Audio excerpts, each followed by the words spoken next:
Bonjour à tous, je m'appelle Laetitia Rachel Selem et je suis masseur kinésithérapeute. Aujourd'hui, nous allons aborder le thème de la névralgie cervico-brachiale. La névralgie cervico-brachiale correspond à la sciatique du bras. Elle va associer deux types de symptômes. Le premier est une cervicalgie, ce qui correspond à des douleurs au niveau du rachis cervical. Et le second symptôme est une radiculalgie du membre supérieur, ce qui va correspondre à une compression de la racine nerveuse qui va provoquer des douleurs neuropathiques de type paresthésie, fourmillement, ainsi qu'un déficit possible sensorimoteur.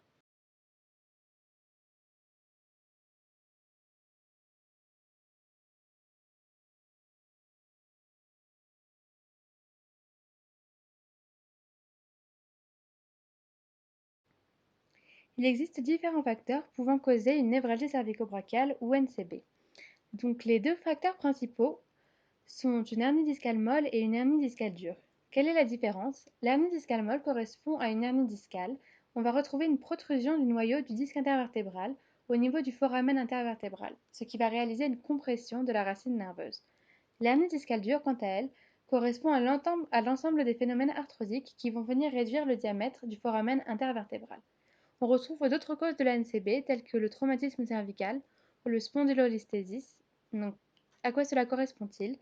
Cela correspond au glissement d'une vertèbre, soit en intérieur, soit en postérieur, par rapport à la vertèbre sous-jacente.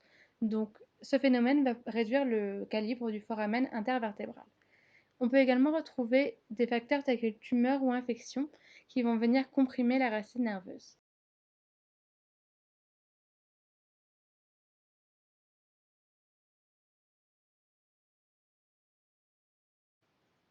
Nous allons maintenant nous intéresser à l'incidence de la névralgie cervico-brachiale. On retrouve chez 85% de la population des modifications radiologiques au niveau du rachis cervical, dont la majorité est asymptomatique. Concernant la NCB, on la retrouve seulement chez 0,083% de la population, ce qui est un pourcentage qui est très faible. La NCB va atteindre plus les hommes que les femmes, et plus de la moitié de la population adulte sera atteinte une fois dans sa vie. Concernant les racines nerveuses les plus touchées, on retrouve 90% des atteintes au niveau des racines C6 et C7.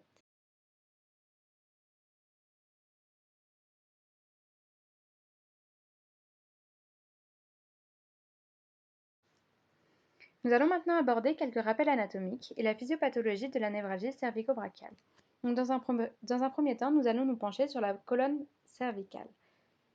La colonne vertébrale est constituée de 24 vertèbres, dont 7 vertèbres cervicales, 12 thoraciques et 5 lombaires.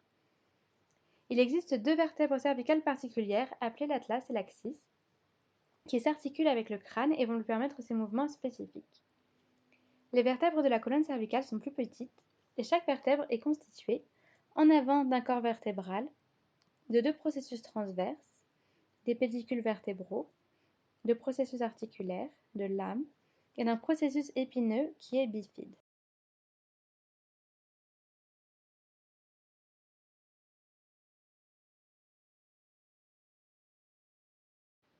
Il existe trois types de foramen. Le premier est le foramen vertébral qui va contenir la moelle épinière.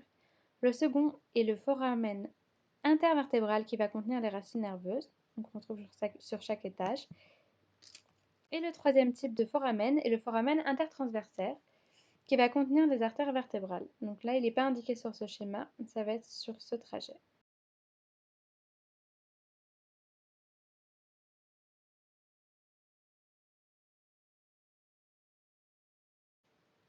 Concernant le disque intervertébral, celui-ci est un cartilage fibreux que l'on retrouve entre chaque vertèbre. Il est de forme aplatie et cylindrique et son rôle principal est d'absorber les chocs. Donc, il se compose de deux parties. La première est un anneau périphérique fibreux appelé onculus. La seconde partie est appelée le nucléus ou le noyau gélatineux. Donc, c'est lui qui a pour rôle d'absorber les chocs et également d'empêcher les impacts entre les vertèbres.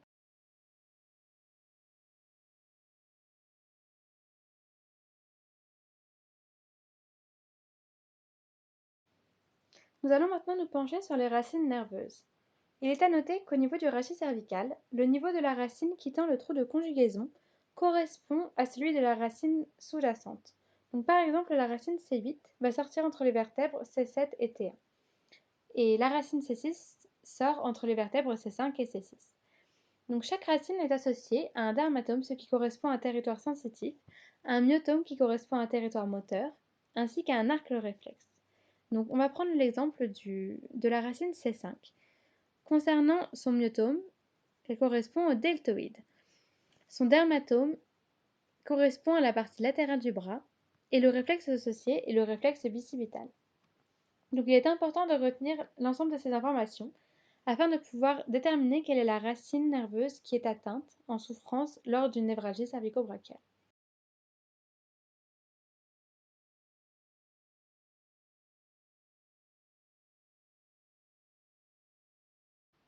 Nous allons maintenant aborder le thème de l'hernie discale. Donc, comme nous l'avons dit précédemment, l'hernie discale est une des causes principales de la névralgie cervico-brachiale. Donc, à quoi cela correspond-il? C'est une saillie du nucléus qui va se réaliser soit au niveau du foramen intervertébral, ce qui va comprimer les racines nerveuses, soit au niveau du foramen vertébral, et là par contre on va avoir une compression médulaire appelée myélopathie.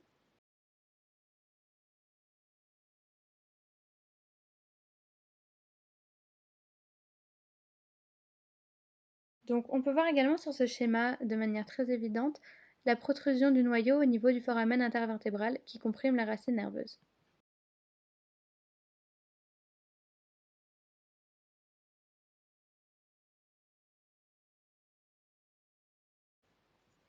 Donc maintenant que nous avons l'ensemble des rappels anatomiques et physiopathologiques, nous allons pouvoir nous intéresser au diagnostic médical. Donc celui-ci va se faire selon l'examen clinique. On va chercher les dermatomes, myotomes et les réflexes, quelle racine nerveuse est atteinte. Il faut faire également attention à de possibles diagnostics qui sont différentiels, donc ça on va les aborder dans la diapositive suivante. Et on peut confirmer ces résultats à travers une IRM, donc on peut voir ici une hernie discale au niveau du foramen intervertébral. On peut également réaliser une EMG ou un CT scan.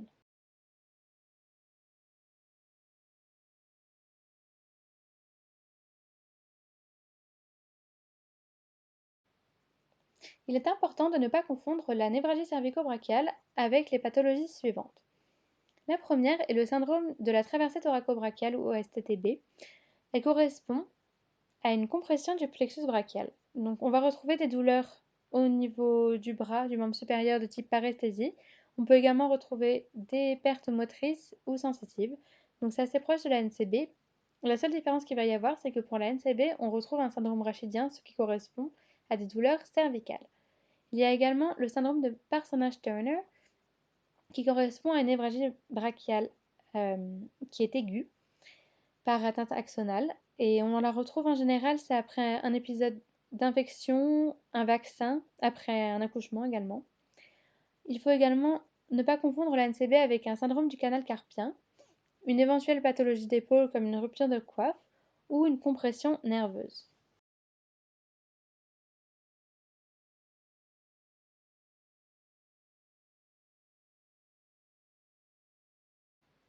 Concernant le traitement médical, il est en général conservateur. Donc il est positif pour la plupart des patients et sa durée moyenne est entre 6 et 8 mois. Donc quel est son but principal? C'est de diminuer les douleurs. Donc ça va passer par une diminution de l'activité physique. Donc on cherche un effet antalgique analgésique. Donc on utilise une médication adaptée. Également de possibles corticoïdes. On va pratiquer pendant cette phase des séances de kinésithérapie. Et pour les patients qui ont des douleurs qui sont vraiment résistantes sur plusieurs mois, on peut mettre en place des séances d'hypnose.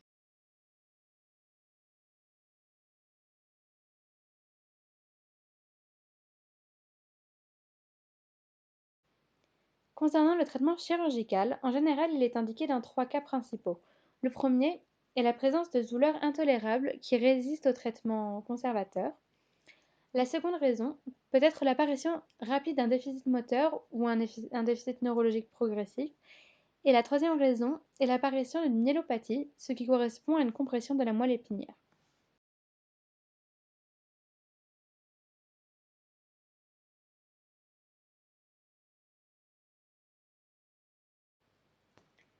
En quoi correspond ce traitement chirurgical? Donc, il correspond à une ablation du disque intervertébral qui va être remplacée par une prothèse ou cage qui peut être accompagnée par une plaque antérieure, comme on peut le voir sur cette radio.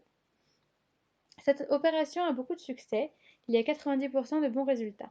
Il existe deux voies d'abord différentes. La première est la dissectomie antérieure, qui est la plus pratiquée, et la seconde est une voie d'abord par abord postérieur, qui est moins pratiquée car il y a un risque de lésion au niveau de la moelle épinière.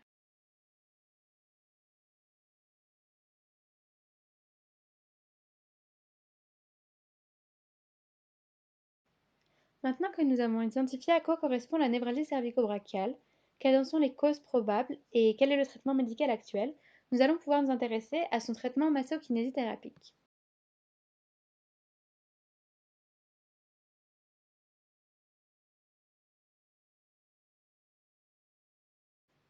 Concernant les objectifs de la rééducation, il va y en avoir deux principaux. Donc le premier va être la diminution des douleurs. Donc ça va passer par la libération des tensions au niveau des racines nerveuses qui sont comprimées, au niveau des nerfs en souffrance. Donc on peut rechercher leur zone d'accroche probable et également au niveau musculaire. Le second objectif de rééducation va être l'éducation du patient afin que celui-ci puisse conserver sur le long terme ce qu'on a gagné en rééducation.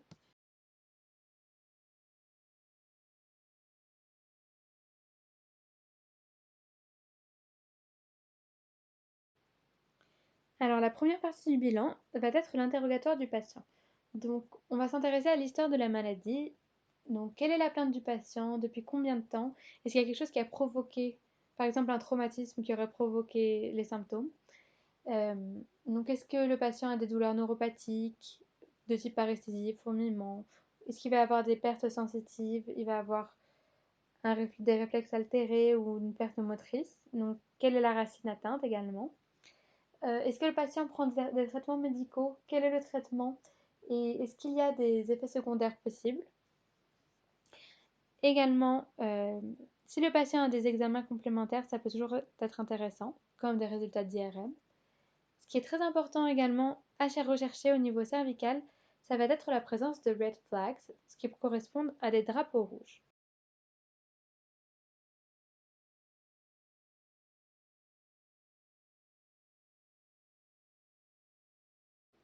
Alors, ce qui est important de savoir concernant les red flags, c'est que si on retrouve un de ces signes, il faut absolument renvoyer le patient chez le médecin traitant, car ça peut être le signe d'une pathologie grave.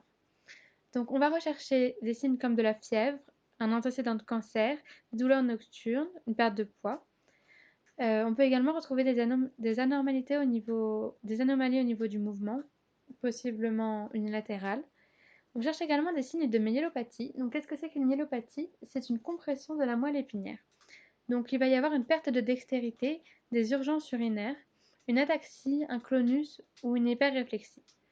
Il peut également y avoir des signes d'abcès spinal. Donc, ces signes sont la fièvre, des antécédents de prise de drogue par voie intraveineuse, un sujet qui peut être immunocompromis et un déficit neurologique.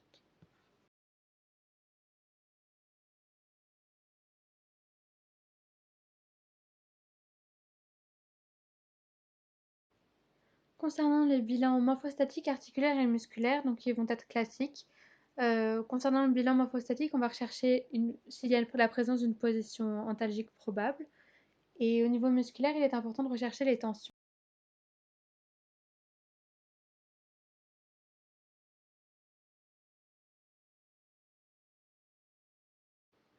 On retrouve également des douleurs musculaires scapulaires associées aux douleurs présentes sur le dermatome, et notamment au niveau des muscles rhomboïdes.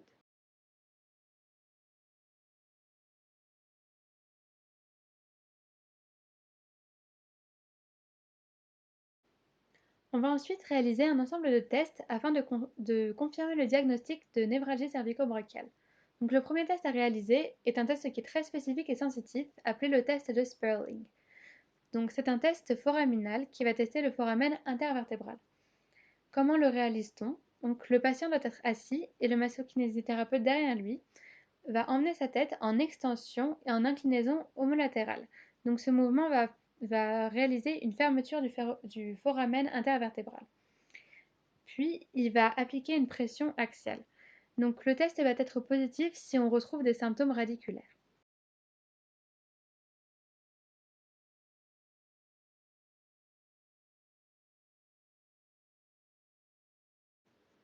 Il existe un autre test intéressant à réaliser qui s'appelle le signe de Davidson ou Shoulder Abduction Test.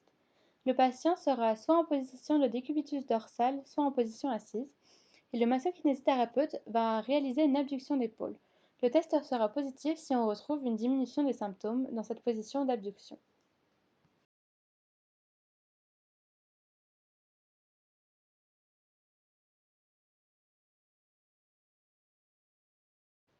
Il existe également un autre test foraminal appelé le test de distraction. Donc en quoi cela correspond-il? Le patient va être allongé sur le dos en décubitus dorsal. Le kinésithérapeute, à sa tête, va réaliser une traction cervicale. Donc le test va être positif si l'on retrouve une diminution des symptômes, car il va y avoir une libération de la tension au niveau du foramen intervertébral. Il existe également des tests appelés UNLT, qui vont être des tests de mise en tension des nerfs et qui sont très spécifiques.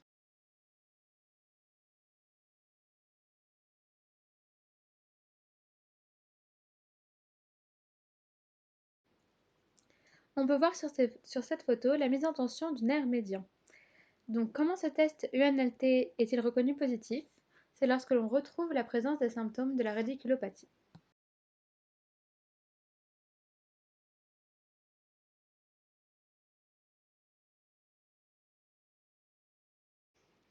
On réalise ensuite un bilan palpatoire des zones d'accroche probables nerveuses. Donc dans un premier temps, on va s'intéresser au plexus brachial, qui se compose des racines C5 et T1.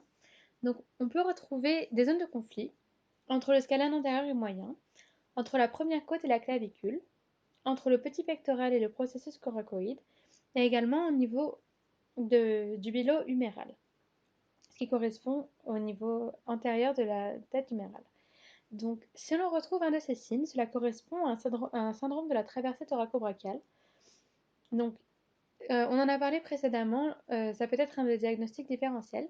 Donc, la différence qu'il va y avoir avec la névralgie cervico-brachiale, c'est que dans le cas de la NCB, on va retrouver un syndrome rachidien, ce qui correspond à des douleurs au niveau du rachis cervical. Concernant le nerf axillaire, celui-ci est composé des racines C5 et C6. Il peut s'accrocher au niveau du col chirurgical de l'humérus et au niveau du quadrilatère huméro-tricipitaire.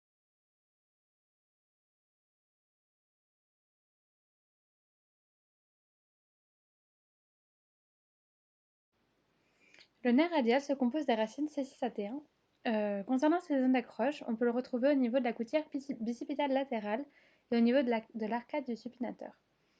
Le nerf médian, quant à lui, est composé des racines C6 à T1.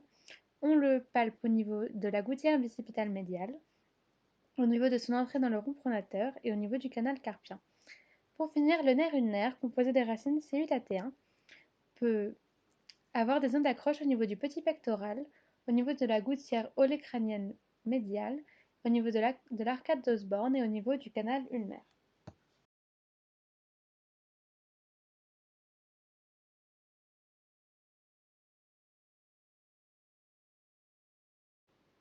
Une fois le bilan réalisé, on va pouvoir s'intéresser à la rééducation.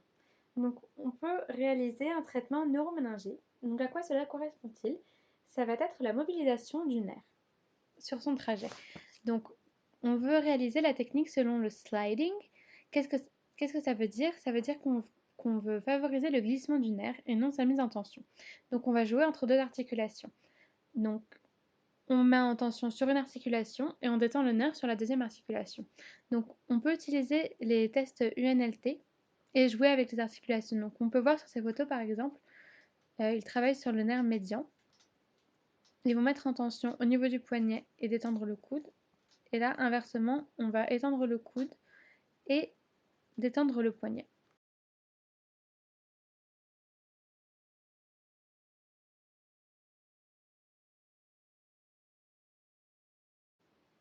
On réalise également des techniques articulaires d'ouverture foraminale du foramen intervertébral. Donc, quelle est la position d'ouverture? On va pratiquer une flexion ainsi qu'une rotation et une inclinaison contralatérale.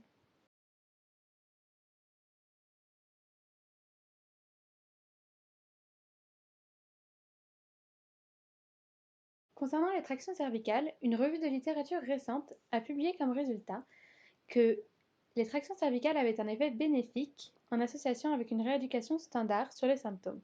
Donc cette technique a tout à fait sa place lors de la rééducation.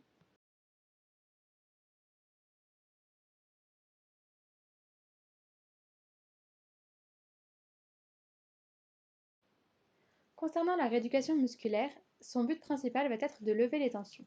Donc on peut utiliser toutes les techniques connues comme les levées de tension, les techniques de Jones, les trigger points. On réalise également un renforcement de la colonne vertébrale et un travail proprioceptif du rachis cervical.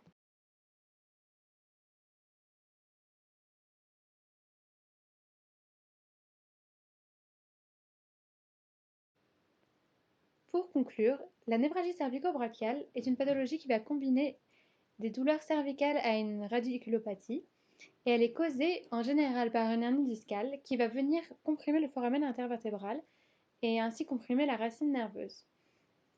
Le traitement masso-kinésithérapique va être centré sur la diminution des douleurs et des tensions. Donc, on va réaliser des mobilisations neuroméningées afin de diminuer la tension au niveau des nerfs. On va pratiquer des techniques d'ouverture foraminale afin de diminuer la tension au niveau des racines nerveuses, et également des tractions cervicales. On va travailler au niveau de la libération des tensions musculaires et également avoir un travail de renforcement et de proprioception du rachis cervical. Et un point important également va être l'éducation du patient afin de conserver tout ce qu'on a gagné pendant la rééducation sur le long terme.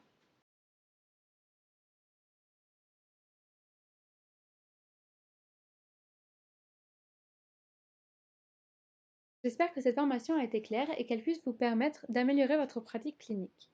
Je vous souhaite une bonne journée et bonne continuation.